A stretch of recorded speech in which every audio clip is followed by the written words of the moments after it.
Excelente, excelente. Thrill me. Be afraid. Be very afraid.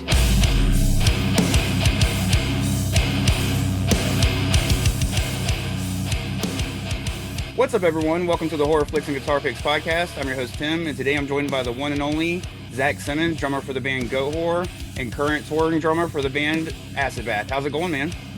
Good, man. How are you?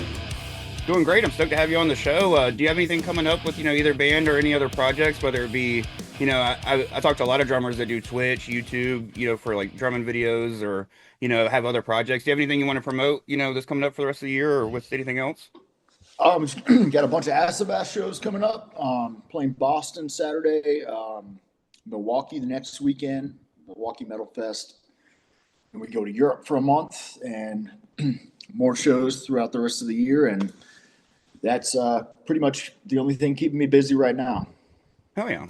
I'm sure that's awesome for you getting to play, with Acid Bath and do all these shows and stuff after them not doing shows for so long and stuff. So yeah, definitely, man. It's a good time. Oh, yeah.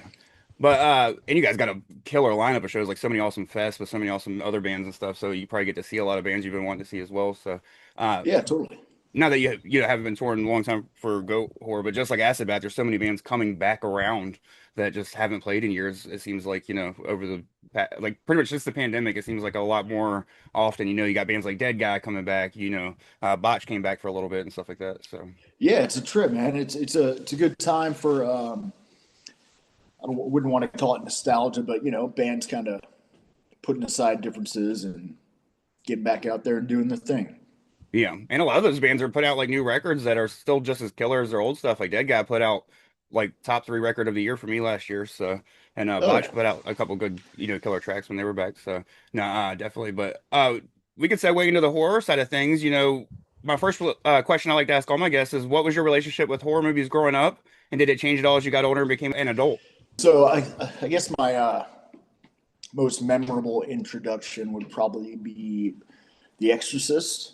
Oh, yeah. And that kind of got me into, I don't know, been kind of a sucker for like the possession and supernatural kind of demonic side of the horror genre. But yeah, that film definitely left an impression on me, and I still love to watch it, man. It's a classic. Yeah, it's one of those that after 50 years, it still holds up just as nice. And it's one of those that every time they put it in theaters, I try to go out and see. I've yet to actually catch it in theaters, to be honest. But every time they put it in theaters, I'm like, man, I really want to see it in fucking theaters, because it's like that's like the only way I haven't caught it yet. You know what I mean? I've seen the director's cut, the regular cut, all that stuff. I think I did see it in theater. I forgot when it was, but remember they did the kind of remix remaster, and they added some different scenes into it. It's probably like early 2000s. Yeah, they put the spider walk back in where she like comes down the stairs. Yeah. Yep. So I saw that in the theater, and that was cool. Definitely. Oh yeah. No, my experience was I was a little bit younger when it was released, but one of my favorite experiences was I got to see the re-release of E.T. when I was like 12. So getting to see like E.T. in theaters as a kid, when they did that big re-release was so awesome. When they and nowadays they put stuff back out so like once a year. Like every October you could find The Exorcist playing somewhere, but back then you had to wait for those big either remasters or anniversaries where they did something to them. So yeah. They were like events at the movies, but hell yeah. And The Exorcist definitely is one that scars you for sure. And it was one that like I just heard about and stayed away from for so long, because I was like, I grew up scared of horror movies, and now it kind of turned into like an obsession over time. But what would you say Exorcist is one of your favorite horror movies? And if not, like what is your favorite horror movie? And of course, feel free to shout out a few that sit at the top. You don't have to just shout out the top spot, but I'd say it's among my favorites. Also, love The Beyond from Lucio Fulci. Oh yeah. City of Living Dead or Gates to Hell, whatever you want to call it. What are some other good Fulci ones? I like Don't Torture. Yeah, Don't Torture a Duckling was cool. We got to sit on top of my Blu-ray stack back here. Nice. Yeah, I haven't watched that in a long time. That reminds me I need to go back and watch that. That's one thing.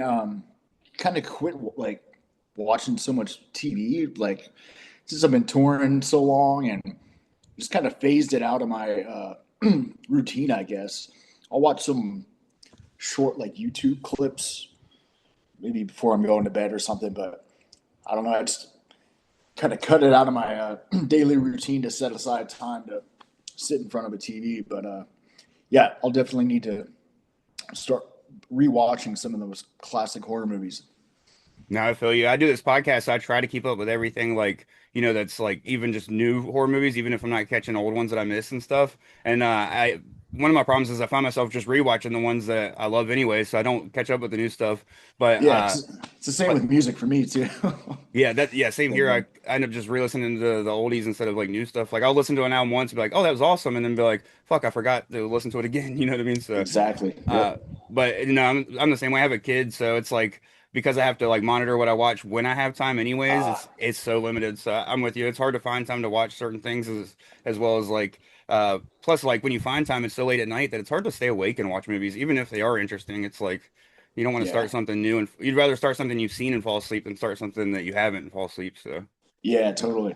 I always try to tell myself, oh, because I'm flying so much for gigs, like, oh, this flight will be a perfect time to watch something. But every time I get on a flight, I'm one of those people that once it starts moving, I'm passed out like that. So yeah. yeah, No, yeah. No, and that's no, it's definitely and it's one of those things that just like music, it's very overwhelming. There's so much coming out. There's so much classic stuff that you want to catch up on that it's like when it comes time to choose anything, you might have a 2 hour window to watch something, but by the time you choose something, you've shrunk that to an hour. So you're like, well, fuck, now I can't even watch it or whatever. So yeah, no, it's like option paralysis, man. It's crazy. yeah. But no, I love the Fulci stuff, especially because like a lot of times when people talk about, Italian horror, they talk about the giallo stuff, which the slasher stuff gets gory, but like Fulci like really goes to that next level with the way he does his gore and stuff. And that I feel like a lot of influences come from Fulci that doesn't get the credit. Like the mainstream people don't know about Fulci like that. So they don't like, of course, the directors that are actually making the stuff know him and they like mention him and stuff. But as far as like fans, I don't think they realize the influence he's had on like the modern Right. horror genre, especially like people love Terrifier. I feel like he's obviously a huge uh like influence on stuff like that, and just all that indie stuff that's very like extra gory and unrated and pushing the limits. Yeah, I could definitely see that because it's it's the same thing with I guess in any art form, but music too. A lot of people you know um, don't really know the origins of certain types of metal or music or yeah, a lot of similarities. Yeah, no, I know exactly what you mean. It's like bands, like to pull out a perfect example, because of the era I grew up in, I was a fan of Turnstile from like the early on days or whatever, just from, going to United Blood and then playing there and stuff. So I was pretty hooked on them. And then as I grew older and found out about Snapcase, I was like, oh shit, there's already been a Turnstile. Like, Right. so like, and it's one of those things that you don't even realize that there's a band that like, and I'm not saying they sound like a ripoff of them or nothing, but you definitely hear like a heavy influence. And it's one of those things that like until you hear about that band, you're like, oh, dude, this sounds so original and cool. And it's like, oh, there was a band that was doing it before. They just weren't as big or pushed out as far in front of many people. But Yeah, exactly. It just needed a little repackaging at a different time. yeah, which now I just listen to Snapcase because I'm like, Right. but no, hell yeah. And of course, you mentioned not being able to like keep up with movies too often, here and there. But have you seen anything in the past like 5 to 10 years that stuck out to you as like a not a, obviously it didn't show up as a favorite, but just something that you enjoy and wouldn't mind returning to maybe? Yeah, well, that movie As Above, So Below. Hell yeah. Did you watch that? Yeah, me and my wife, well, now wife at the time, because it came out about 8 or 9 years ago. But Yeah, yeah, she that was one of our like date nights was going to see As Above, So Below. It was at the nice. movie theater, Yeah, so I got to see I that one in really, the theaters. I really like that one, and it's one of those that it's stuck in my memory of things that I watched semi recently, and yeah, I thought that was really good, man.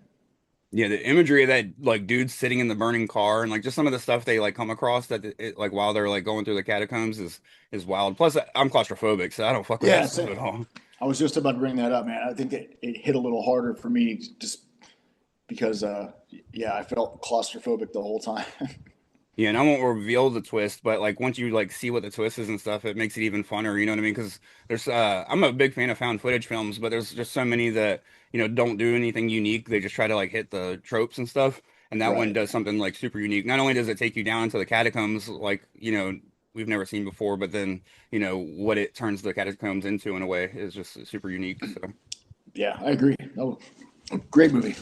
yeah. And I love that aspect, the fact that they took something real and turned it into like this could be this, you know what I mean? Just like I don't know if you saw that movie, The Chernobyl Diaries, where they just went out to Chernobyl and there's stuff out there like creatures and shit. That was a found footage one too, but and came out about the same time. But it's kind of the same thing where they took like a real event or real thing and turned it into like a horror. It's always Yeah, fun. yeah, right on.